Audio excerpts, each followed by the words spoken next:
if the husband takes care of all the bills, he may not need your money. Yes. We all like that type.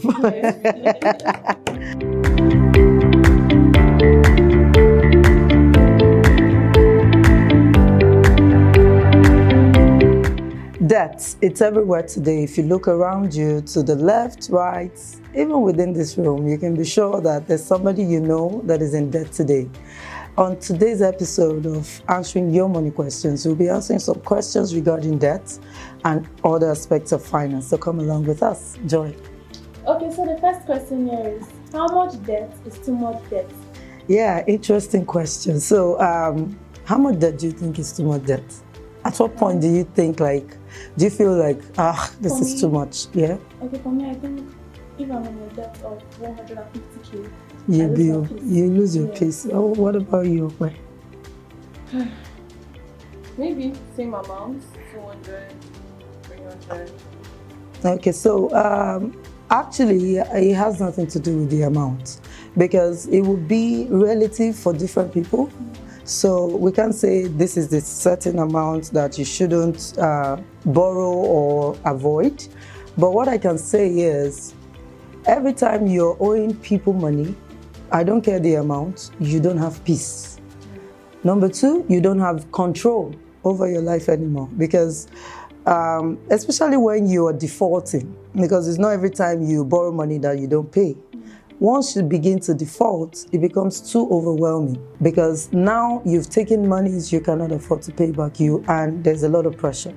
So that's already too much. So it has nothing to do with the amount. It has everything to do with your inability to pay back this debt when it is due. So the moment you find out, whoa, I am not able to meet my debt obligations anymore, that's it. You are overwhelmed with it. As we always say here, I recommend that you live debt-free.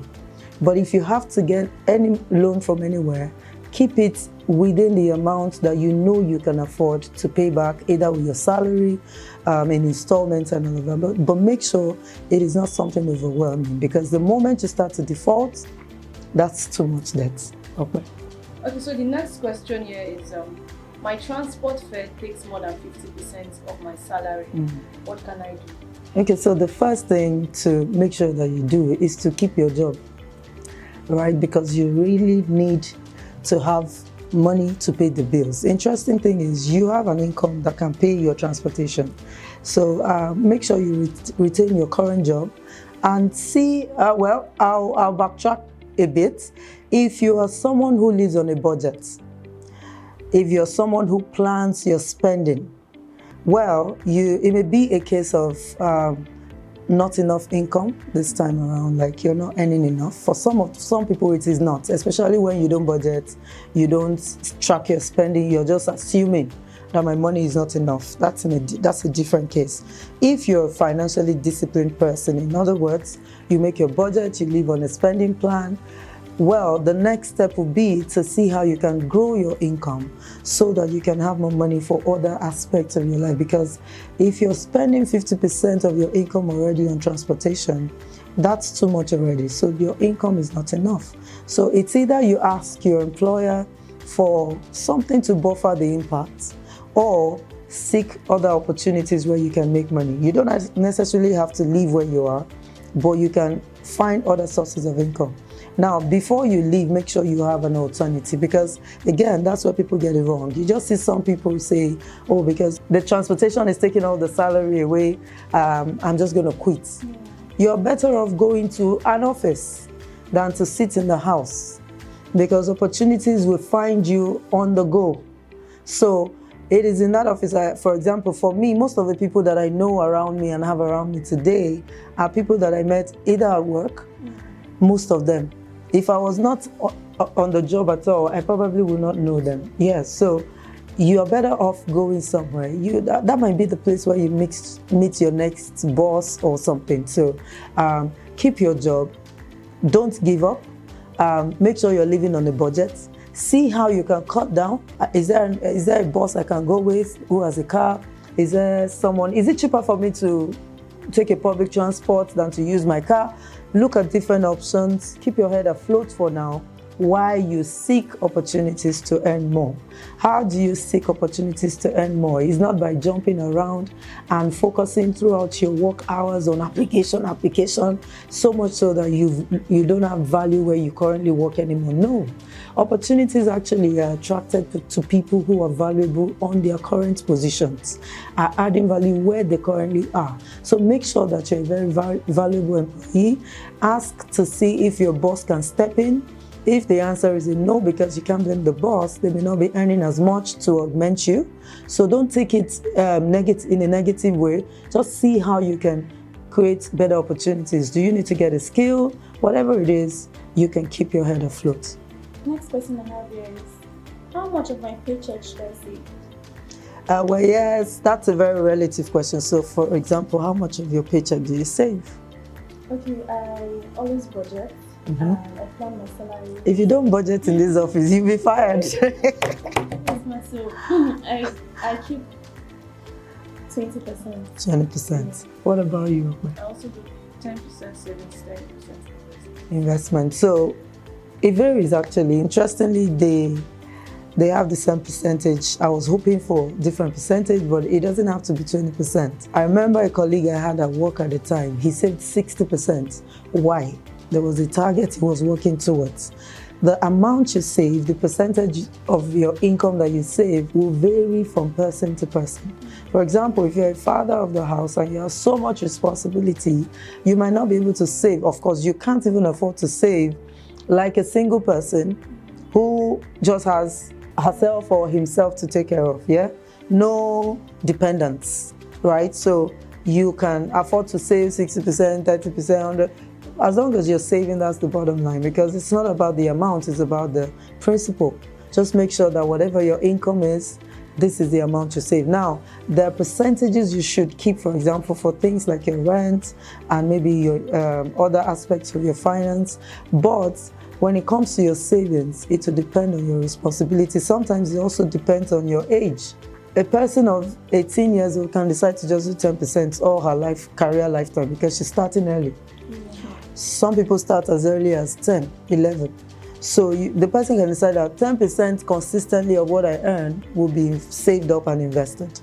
Another person at 40 who just woke up after 10 years of work and has been squandering all their income. Peradventure, they still have that job, but they are now awake to it, has to save more intensely than you because they need to catch up on a lot of things. They've lost time. How much money would they need to put together to invest and get the return that will sustain them in retirement and all of that? So it varies for different people. The goals you want to achieve will determine the amount you save per time, your age, your responsibilities. You have kids, you have a wife, you have family members depending on you. It will vary from person to person. Yeah. The next question here says, my partner and I just got married. How do we divide our finances?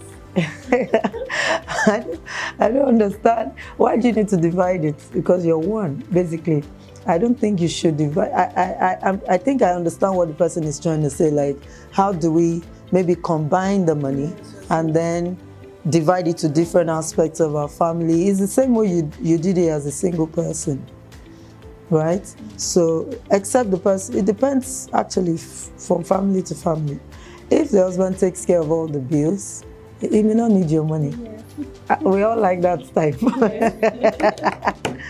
Oh my God, so. But if you have to combine, why not bring it together and then apply percentages? How much is your rent? It's very basic. How much is the rent that you need to pay? If you're combining the money, if it's 1.2 million per annum, that's 100,000 per month. So when you put your money together, you set aside 100,000 for rent. It's part of your savings. How much do you need to eat? I'm sure that food is an area where a lot of people overspend but don't realize it. So because you don't need to eat as much food to survive and be fine.